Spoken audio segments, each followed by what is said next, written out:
we often wonder why people behave the way they do. B.F. Skinner offered a new way to understand this complex question. Skinner was a prominent psychologist. He revolutionized how we think about behavior. He argued that our actions are not simply driven by internal thoughts or feelings. Instead, they are shaped by the consequences that follow. This idea formed the foundation of his groundbreaking work in operant conditioning. Skinner's approach shifted the focus from the inner workings of the mind to the observable world. He emphasized the impact of the environment on shaping behavior. This perspective had a profound impact on psychology. It also influenced fields like education, therapy, and even animal training. At the heart of Skinner's work lies the concept of operant conditioning. This theory posits that behaviors are learned through their consequences. When a behavior leads to a favorable outcome, it is more likely to be repeated. Conversely, behaviors followed by undesirable outcomes are less likely to occur again. This simple yet powerful principle forms the basis of how we learn from our experiences. Imagine training a dog. You give the dog a treat, a desirable consequence, when it sits on command. The dog is more likely to repeat the behavior, sitting, in the future.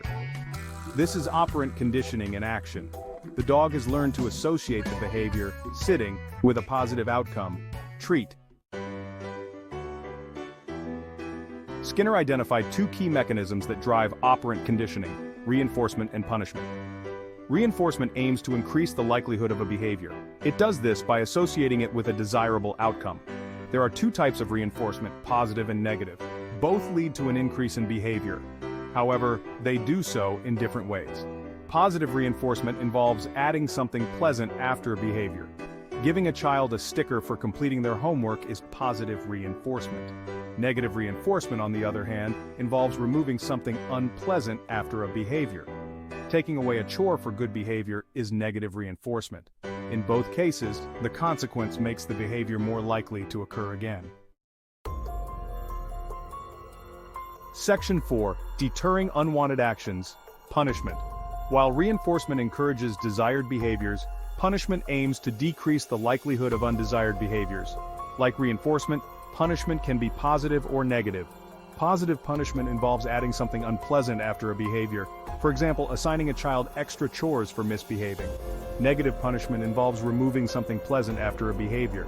An example is taking away a teenager's phone privileges for breaking curfew. It is important to note that punishment can have unintended consequences. It can lead to fear, avoidance, or aggression. Therefore, it should be used sparingly and always paired with reinforcement of desired behaviors.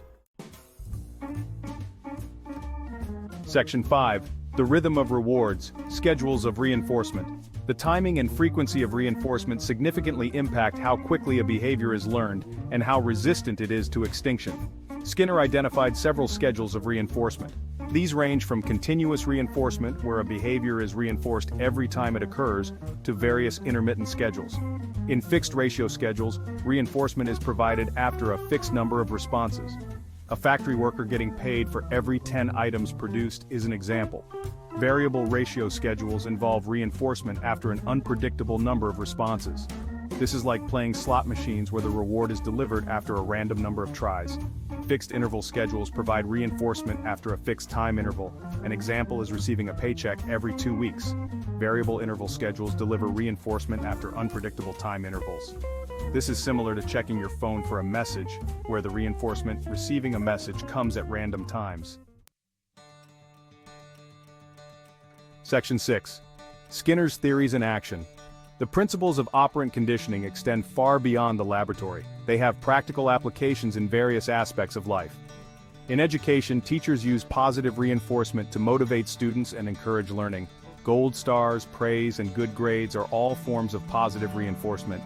Parents utilize operant conditioning to shape their children's behavior.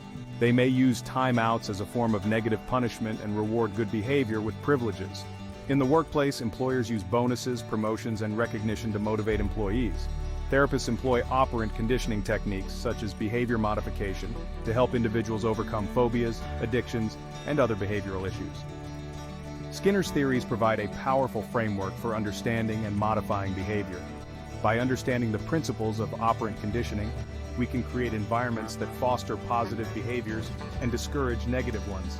Whether we are shaping the behavior of children, students, employees, or even ourselves, the principles discovered by B.F. Skinner continue to have a profound impact on our world.